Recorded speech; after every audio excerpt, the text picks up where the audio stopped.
greatest player in sports, and the quarterback is the most impactful position. He's the best football player to ever play football, ever. I stand down. He is the GOAT and the BOAT and everything else. We are following breaking news late today from the NFL. Reports that legendary quarterback, 44-year-old Tom Brady, is planning to retire. Hey, no fear! No fear! Cut it loose! Good morning, guys. I'll get to the point right away. I'm retiring.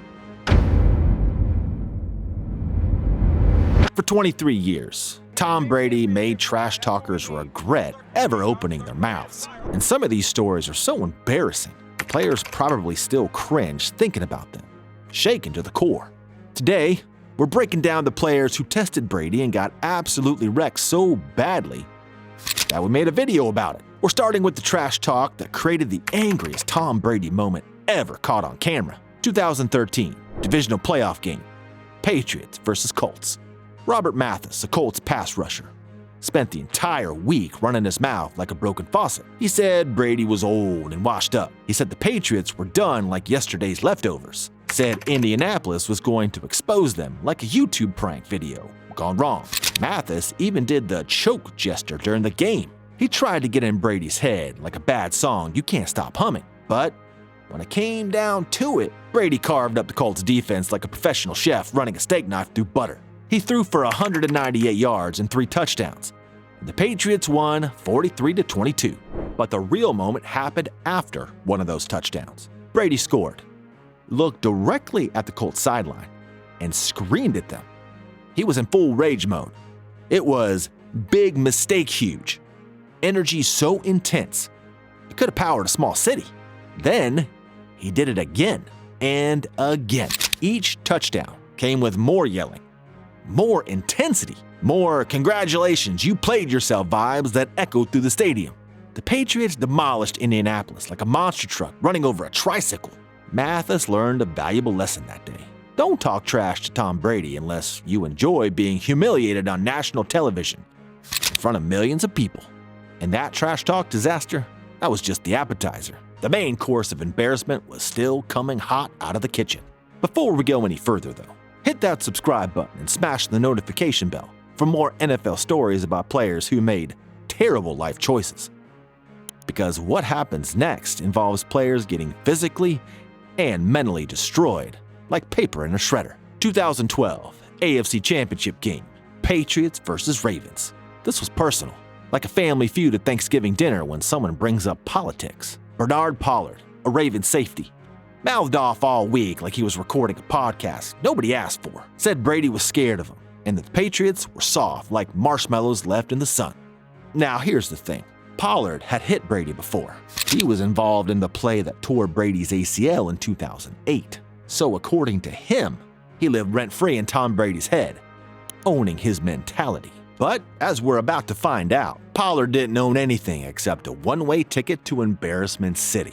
Brady went off. He threw for 320 yards and 3 touchdowns. He picked apart the Ravens' defense like a kid dismantling a Lego castle piece by piece. The Patriots won 23-20 and made it to the Super Bowl. Pollard, on the other hand, went home wondering why his mouth wrote checks his body couldn't cash at the Bank of Reality. The funniest part, Pollard kept talking trash even after losing. But hey, Brady didn't care. He'd already proven his point on the field where words don't matter and scoreboards tell the whole story. Speaking of the Ravens, they apparently didn't learn their lesson the first time. Because like a goldfish forgetting everything after 3 seconds, they came back to the Tom Brady School of Hard Knocks for round 2. It was the 2014 playoffs, divisional round, Patriots versus Ravens. The sequel nobody asked for and Baltimore definitely didn't need. The Ravens were jawing again, because apparently getting wrecked once wasn't enough of an education for them to learn basic common sense. Steve Smith Sr., Ravens receiver, did an interview before the game. He said the Patriots were cheaters and have always had an asterisk bigger than the Hollywood sign next to their name. Bold words from a guy about to get a reality check delivered express shipping with the signature required.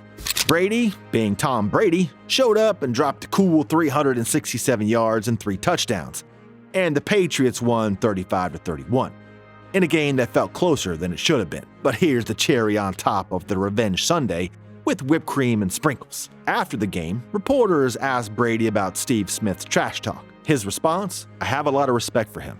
He's a great player. The most polite, I just beat you so badly, I don't even need to be mean about it, answer in NFL history. So, Smith learned what everyone eventually learned. Tom Brady let his game do the talking, and his game screamed louder than a concert speaker at maximum volume. But trash talk from opponents was one thing. The next disaster involved a receiver who thought he could spout off and get away with it. 2007, Patriots vs. Bengals, Week 5. Chad Johnson, who later changed his name to Chad Ochocinco because why not? Spent the week talking about how he was better than Randy Moss. He said the Patriots made a mistake trading for Moss instead of him. Well, Week 5 arrived like a teacher handing back a test you know you failed. Moss caught 7 passes for 145 yards and 2 touchdowns. Johnson, on the other hand, 4 catches for 30 yards total.